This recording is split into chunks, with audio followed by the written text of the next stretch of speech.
Hey, it's Aaron, and today I'm with a Lexus LC 500.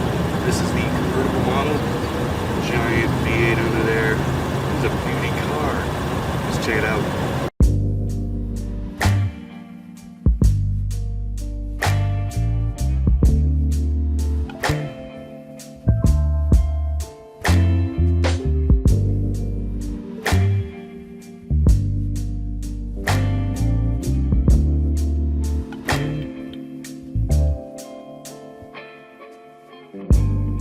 The LC500 is in its first generation and it was introduced in 2018.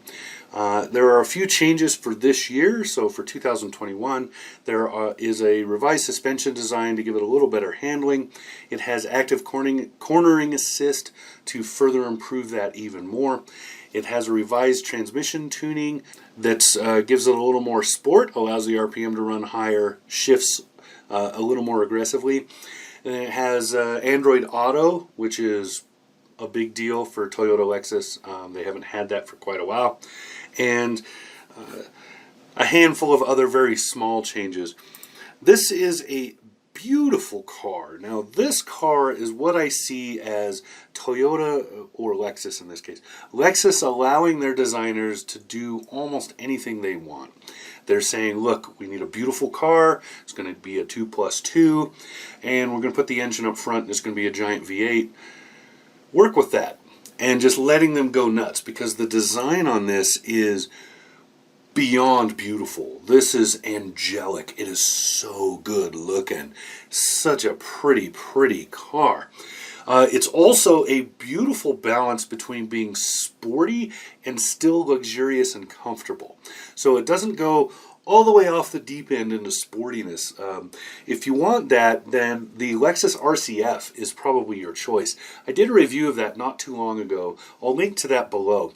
That is a pure sports car. That is a car that is made to go to the track, whereas this car is an everyday sports car. It has lots of power. Don't forget that. But it is just wonderful to drive around in, especially in this convertible. Yeah. So it comes as a coupe. I don't know why anybody would buy the coupe. I would get the convertible. If you're going to own a car like this, you want to pull the roof off. Well, push a button and have it move down. That's the way it works. But this is a great car. I would say it's competitive with Porsche 911. The difference being that the Porsche is very much a driver's car, but it ignores a lot of the luxury trappings and feel that this Lexus does have. So you've got that, right? But it is a wonderful grand touring kind of a big car. This engine sound is just beautiful. It's so well tuned, and the exhaust pipes just give this sonorous feel. So great.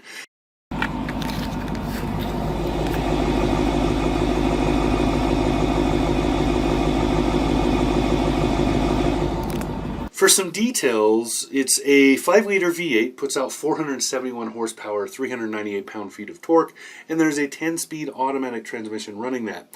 It's rear-wheel driven. That's the only way you can get this car.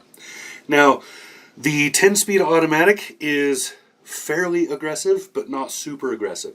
So it will downshift because you're pushing the car when you do that. Otherwise, it will just quietly operate in the background. The only thing you'll hear from it is the engine makes the tiniest little V8 blip every time the gears shift. So you hear a little bit of a blop, and that's it. Otherwise, you will never know the transmission is there. It is very smooth, very quiet, and very much leaves you alone. Standard features on this car are, it is a very long list. They are thick. LED headlights, 20-inch wheels, keyless entry and ignition, power adjustable and heated ventilated front seats, leather upholstery, power adjustable steering wheel, 10.3-inch infotainment, 12-speaker sound, integrated navigation, Apple CarPlay, Android Auto, and Amazon Alexa integration, onboard Wi-Fi with 4G LTE connection, adaptive cruise control, lane keeping assist, blind spot monitoring, forward collision mitigation. That's to get started. Then you can throw on packages. There's a touring package, a sport package, and dynamic handling package. They are not necessarily exclusive of each other. The touring package is okay. The biggest upgrade there is probably the 13-speaker Mark Levinson audio system, which is beauty. And also a micro suede headliner if you happen to buy the coupe. I don't know why you would buy the coupe, but you can. You can get better leather with that package as well. The sport package gives sport seating, which have micro suede inserts and much more aggressive bolstering. You get some carbon fiber on there. You get a limited slip differential to improve your grip, and you get some bigger brake pads and suspension dampers. The dynamic handling package builds on the sport package, so you have to have that one first, and it actually just includes it if you don't, so you just basically end up putting them together. Enlarges the wheels to 21 inches.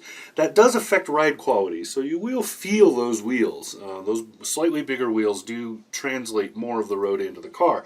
But it gives you rear steering with variable ratio, and it gives you a speed-activated rear wing. That is so cool.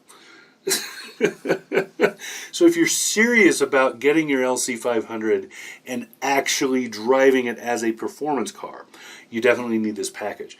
Otherwise, don't bother, stick with the touring package, and just be comfortable in this beautiful, beautiful car.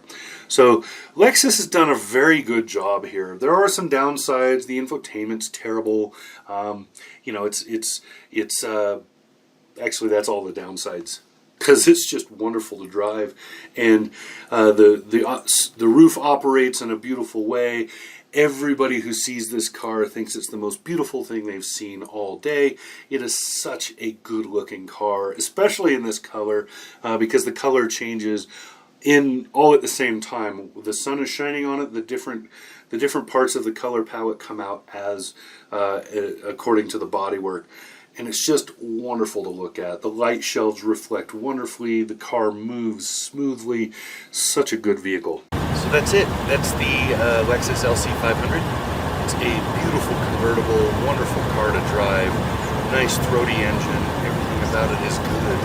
So that's what I got. Talk to you again soon.